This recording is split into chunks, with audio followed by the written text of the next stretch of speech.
سجدوں کے شامل غازی کہاں ہے، زمیں پوچھتی ہے نمازی کہاں ہے، زمیں پوچھتی ہے نمازی کہاں ہے۔ چلو آؤ کرتے ہیں توبہ کے سجدے، بہت تشنگی سے توجہ کے سجدے، مسیحا کے آگے مداوا کے سجدے، ندامت سے سرخم شکستہ سے سجدے، رضا والے سجدے، وفا والے سجدے، عمل کی طرف رہنما والے سجدے، سراپا ادب التجا والے سجدے، بہت عاجزی سے حیا والے سجدے۔ بسم اللہ الرحمن الرحیم۔ الحمد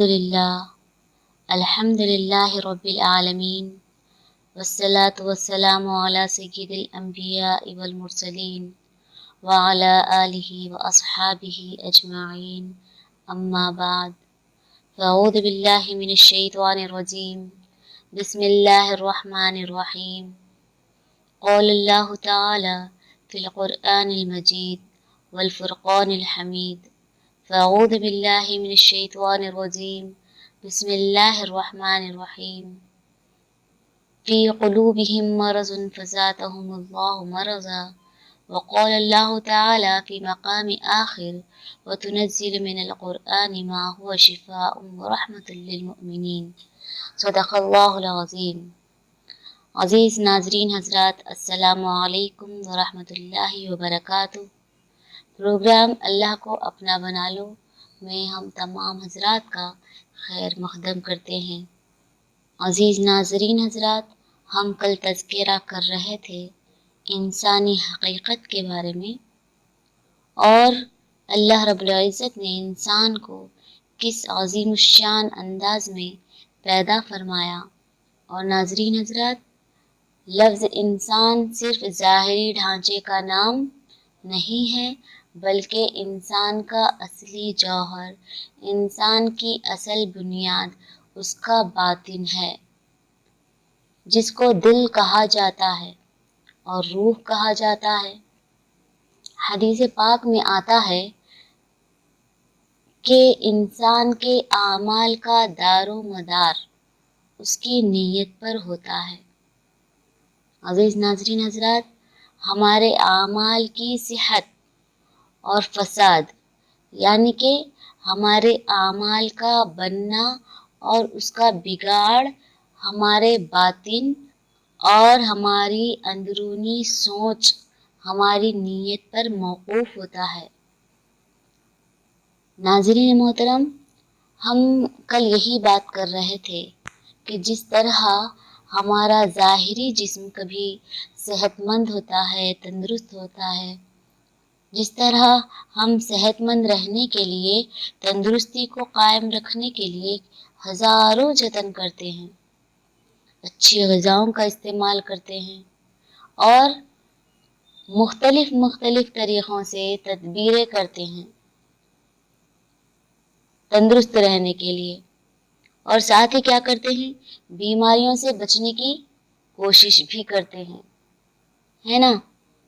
اگر کوئی بیماری آ جائے تو اس کو دور کرنے کے لیے، اس کو دفع کرنے کے لیے، اس کو ختم کرنے کے لیے کیا کرتے ہیں، دواؤں سے ہم علاج کرتے ہیں، ڈاکٹر کے پاس جاتے ہیں اور دوائیوں کا استعمال کرتے ہیں، پرہیز کرتے ہیں۔ عزیز ناظرین حضرات، اسی طرح انسان کے باطن کی تندرستی کی تدبیر کرنا اور اس کے لیے اقدامات لینا بھی ضروری ہے۔ اور ہمارے باطن کو تندرست رکھنے کی تدبیر کیا ہے، چلیں اس بارے میں ہم بات کرتے ہیں۔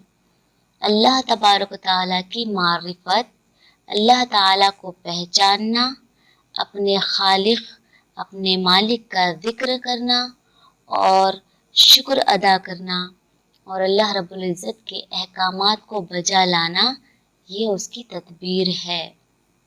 ہماری روح اس وقت بیمار ہو جاتی ہے جب ہم اللہ کی یاد سے غافل ہو جاتے ہیں، جب ہم اللہ پاک کے احکام کی خلاف ورزی کرتے ہیں، جی، جب ہم اپنے پیارے نبی صلی اللہ علیہ وسلم کی سنتوں سے روگردانی کرتے ہیں، پیارے نبی سرکار دو عالم صلی اللہ علیہ وسلم کے پیارے طریقوں اور سنتوں کو چھوڑنے سے ہماری روح، ہمارا باطن بیمار پڑ جاتا ہے۔ عزیز ناظرین حضرات، یہ کون کہہ رہے ہیں؟ یہ اللہ رب العزت فرما رہے ہیں۔ اللہ تعالیٰ قرآن پاک میں ارشاد فرماتے ہیں، کیا فی قلوبہم مرض فزادہم اللہ مرضا۔ ترجمہ غور سے سنیے۔ اللہ تبارک و تعالیٰ فرماتے ہیں ان کے دلوں میں بیماری ہے۔ بیماری کون سی؟ کفر کی، نافرمانی کی، نافرمانی اور کفر کی بیماری ہے۔ آگے اللہ تعالیٰ فرماتے ہیں فزادہم اللہ مرضا، سو ہم نے ان کی بیماریوں کو اور بڑھا دیا۔ اللہ تعالیٰ نے قرآن مجید میں ارشاد فرمایا کہ ان کے دل بیمار ہیں، ان کے دلوں میں بیماری ہے، کفر کی بیماری، اپنے خالق و مالک کی نافرمانی کی بیماری۔ تو عزیز ناظرین حضرات، یہ دل کی بیماریاں ہیں کفر کرنا، شرک کرنا، نفاق، حسد، کینہ، تکبر، نخوت، حرص، بخل، حب جاہ، مقام پانے کی محبت، مال کی محبت، غرور، یہ تمام کیا ہے؟ یہ تمام دل کی بیماریاں ہیں۔ اور تندرستی کیا ہے؟ تندرستی یہ ہے کہ ہم اپنے اللہ رب العزت کو، اپنے خالق حقیقی کو پہچانیں۔ موت اور زندگی، نقصان اور فائدہ، نفع، تکلیف اور راحت، غم اور خوشی، صحت اور بیماری، سبھی اللہ تبارک و تعالی ہمارے مالک اور خالق اللہ کو سمجھیں، اللہ تبارک و تعالی کی نعمتوں کا شکر ادا کریں اور اللہ تعالی کی جانب سے آنے والی تمام آزمائشوں پر صبر کریں۔ ناظرین، اگر ہمیں کوئی تکلیف پیش آ جائے یا ہمارے ساتھ کوئی حادثہ درپیش ہو تو کیا کرنا چاہیے؟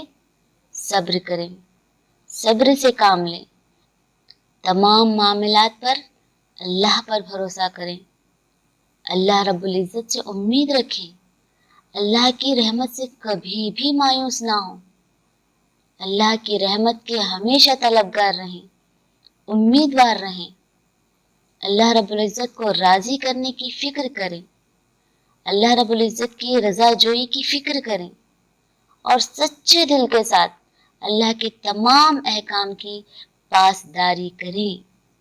عزیز ناظرین حضرات، روحانی باطنی امراض یعنی بیماریوں سے نجات پانے کا، نجات حاصل کرنے کا مکمل علاج ہم کو قرآن پاک میں ملتا ہے۔ اللہ رب العزت نے باطنی امراض کا علاج قرآن مجید میں رکھا ہے، موجود ہے۔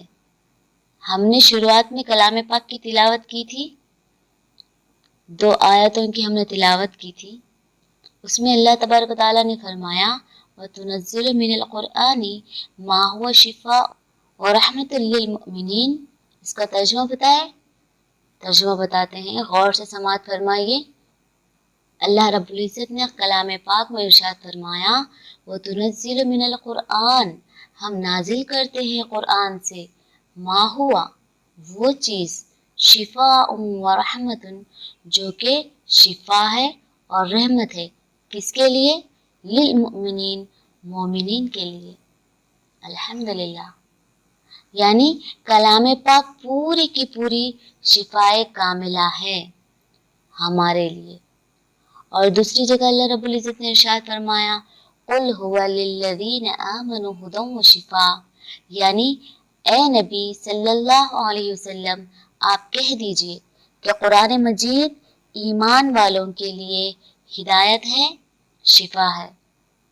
عزیز ناظرین حضرات، ہم امید کرتے ہیں آپ کو ہماری بات سمجھ میں آ رہی ہوگی۔ عزیز ناظرین حضرات، ابھی جسمانی بیماریوں میں اور باطنی بیماریوں میں ایک بہت بڑا فرق ہے۔ کیا فرق ہے؟ ظاہری بیماری، جسمانی بیماریاں تو ہمیں آنکھوں سے اور دوسرے حواس سے محسوس ہو جاتی ہیں، محسوس کی جا سکتی ہیں۔ جیسے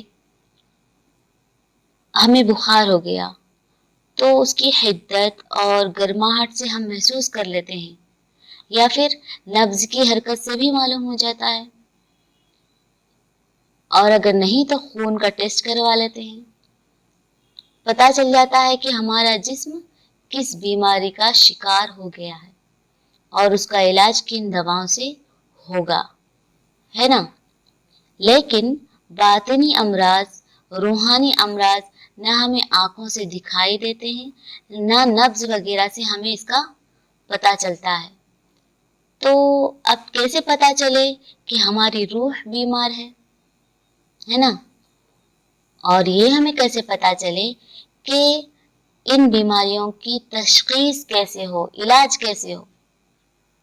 تو ناظرین، ہم آپ کو یہ بتاتے چلیں کہ قرآن و حدیث میں انسان کے ظاہری اعمال اور معاملات اور باطنی عقائد اور اخلاق سبھی کی اصلاح کا مکمل طریقہ، مکمل نظام موجود ہے۔ دیکھیے، ایک ہوتے ہیں اعمال ظاہرہ، ظاہری اعمال، جیسے کیا ہے؟ نماز ہے، روزہ ہے، زکوٰۃ ہے، حج ہے، نکاح اور دیگر کئی معاملات ہوتے ہیں ظاہری۔ اور ایک ہوتے ہیں اعمال باطنہ، یعنی کہ باطنی اعمال، بہت ساری چیزیں ہیں، جیسے عقائد ہیں، اخلاق ہیں، معاشرت ہے، ٹھیک ہے؟ اگر ہم صرف اعمال ظاہرہ کی پابندی کریں گے اور اعمال باطنہ کو چھوڑ دیں گے، جیسے ہم نماز، روزہ، زکوٰۃ، حج، یہ تمام عبادات تو کرتے ہیں، لیکن صدق نیت یعنی اچھی نیت، عقائد یعنی کہ ہم اپنے آپ کا محاسبہ کریں کہ ہمارا عقیدہ کتنا درست ہے، ٹھیک ہے؟ اگر ہم یہاں کھل کر بات کریں گے تو کوئی ناراض ہو جائیں گے، اور کسی کو اچھا لگے گا، کسی کو اچھا نہیں لگے گا، تو نہیں، ہم ایک ہی فارمولا اپنائیں کہ ہمیں اللہ رب العزت کے علاوہ کسی کو قادر مطلق نہیں سمجھنا ہے، ٹھیک ہے؟ اور اخلاص، توحید، توکل، صبر، شکر، ان سب میں اگر غفلت برتیں گے تو ہم سمجھ لیں کہ ہم روحانی مریض ہو گئے ہیں۔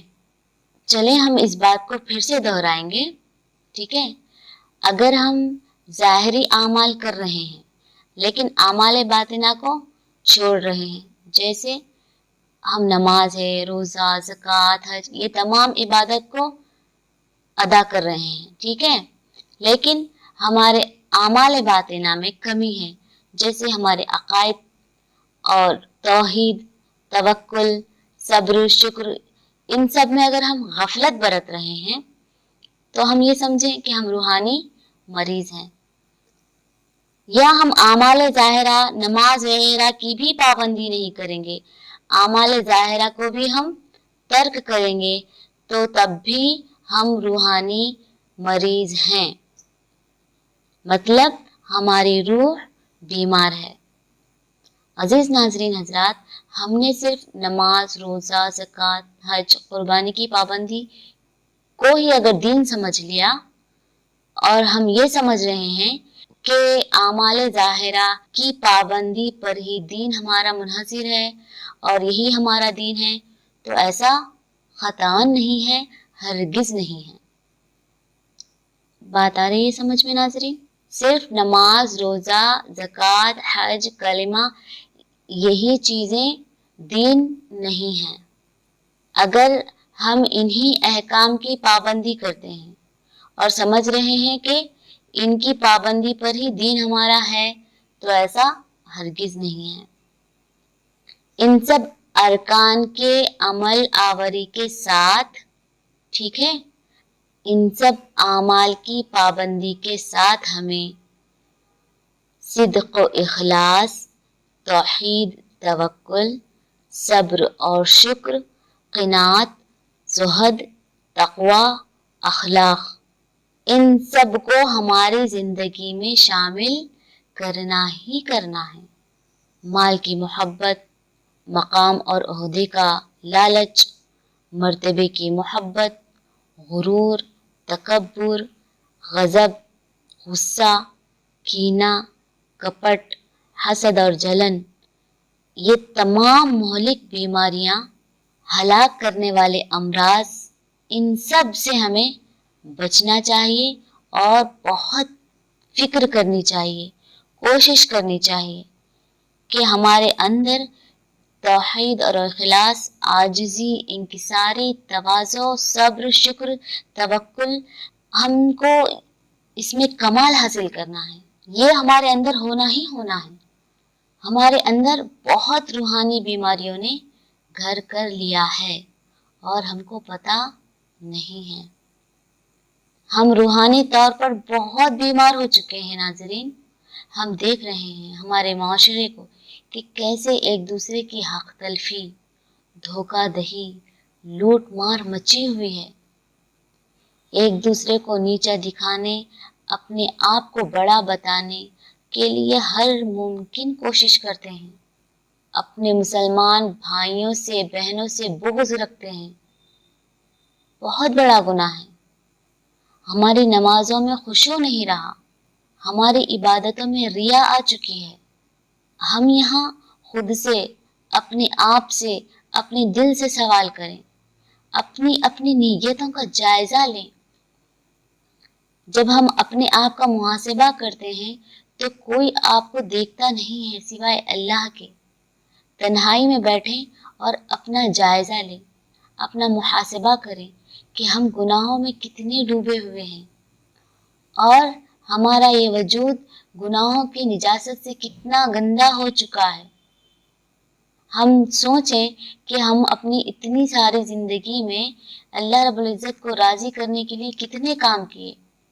ہم یہ سوچیں کہ اگر ہمیں ابھی اس وقت موت لاحق ہو جائے، ہمیں موت آ جائے، ہم لقمہ اجل بن جائیں، تو ہمارا ٹھکانہ کیا ہوگا؟ ہم ایک بار کو اپنا جائزہ لیں، اپنا محاسبہ کریں اور اپنے گناہوں سے توبہ کریں۔ ہماری یہ نمازیں، روزے، عبادات، ہمارا صدقہ خیرات کرنا، جی یہ تمام چیزیں کس کے لیے ہے؟ ہم یہ سوچیں۔ فکر آخرت، خوف خدا کے لیے ہے یا پھر کوئی اور وجہ ہے؟ کیا وجہ ہے کہ ہم اتنے بڑے بڑے گناہ کا ارتکاب کر بیٹھتے ہیں اور بے فکری سے گناہوں میں مبتلا ہو جاتے ہیں؟ نہ ہم میں خوف خدا ہوتا ہے، نہ ہمیں آخرت کی فکر ہوتی ہے۔